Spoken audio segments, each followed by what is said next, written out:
Hello hi नमस्कार माँ हांडी शाला को आपको बहुत बहुत स्वागत। जदि आप चैनल नुआ अच्छा चैनल को सब्सक्राइब करूँ पाखे थी बेल आइकन को दबाई दिंतु जहाँफल भिडियो नुआ नुआ नोटिफिकेशन आप पाखे खूब शीघ्र पहुँची भिडियोटी को फास्ट लास्ट पर्यंत देखूँ बहुत सारा भल पाइबा दिंतु।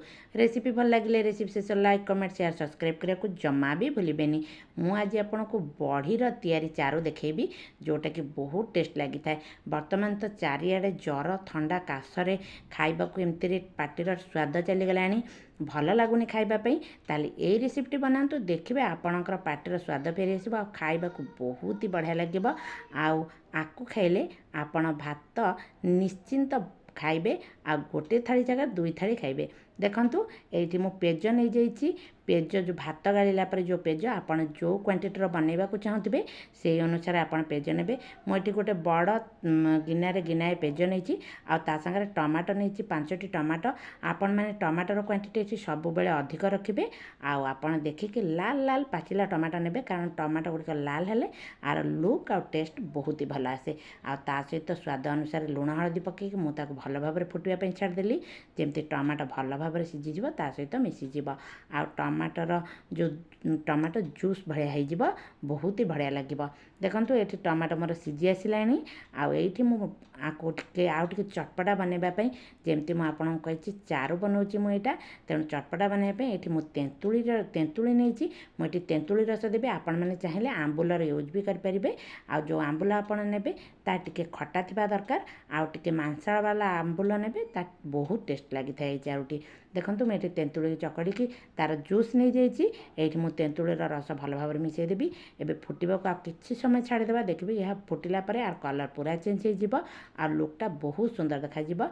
देखु एमती कलर हो गला यार देखिपे आपको किसी समय फुटा को छाड़दे आपर फुटीगला आम आपको छुंक दबा आर छुंकटा हूँ मेन इम्पोर्टाट आपको भल भाव छुंक देला बेले पूरा जगह छुंक देवे जमी से छुंक देले आर टेस्ट आहरी बढ़ीज। देखो ये आमर पूरा रेडी हो गला किसी समय फुटीगला एबे आमे छुंक पकेबा। देखो ये आमर भल भाव फुटीगला एबे टमाटो आ तेंतुली भल भाव फुटीगला एबे मु गैस फ्लेम को पूरा लो कर देइछि एबे आमे छुंक पकेबा। वर्तमान आपको ये देखो मु बड़ी नहीं मुझे ये बड़ीर यूज मुझे बड़ी चारू को कही तेणुकर आपण मैंने जो क्वांटिटी बड़ी भल पाउथिबे से अनुसार बड़ी नेबे। मु कम चारू बनईछि से मात्र 5टी बड़ी यूज करछि आपण मैंने जदि बड़ी अधिक बनइबे से अनुसार बड़ीर क्वांटिटी भी अधिक करेंगे। देखो मुझे तेल पैन रे तेल गरम कर नहीं बड़ी के आम भल भाव भाजी नवा रेड रेड करके तापर आम छुंक पकेबा। देखो ये बड़ी भाजिकी बाहर कर नहीं तापर सोरिष तेल रे 5 फुटण सुखिला लंका नहीं जाइए सुखिला लंकार क्वांटिटी भी अधिक नेबे कारण चारू रे लंकार क्वांटिटी टिके अधिक नेबे ता सहित कंचा लंका और रसुणर छेचा वर्तमान मु पकईदेली ये को बिल्कुल भी पोड़ा को देवेनि छुंक पोड़ीगले आर टेस्ट बिल्कुल भी भल आसबनी। देखु ये छुंक भल भाव रसुण भाजी ने भी बिल्कुल भी पोड़बेनि एमती टिके अल्प हल्का भाजी गला तादेह मुझे भुसुंग पत्र यूज कर नहीं।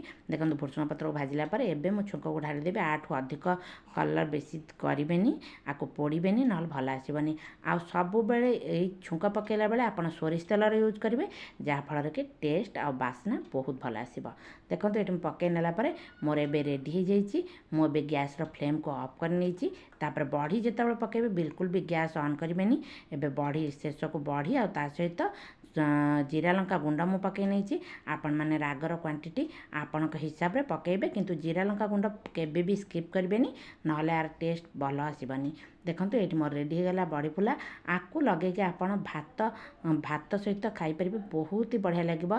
आपड़ सेमती भी पार्टीर स्वाद फेरवाई सेमती खाली भी खाईपर बहुत बढ़िया लगी थाए। आ को मानक चारू पसंद मते निश्चिंत कमेंट करेंगे आ को मैंने एमती चारू बने कि खाई मते कमेंट करके जनइबे जदि न खाई ताले थे बनातु खातु केमती लगिला मते कमेंट करके जनातु। आ गोटे नुआ रेसिपी खूब शीघ्र आपण मान सहित देखा से पर्यंत विदाय दिंतु। आपण मैंने खाई पीके सुस्थ रुहतु रही। नमस्कार जय जगन्नाथ जय ओडिशा।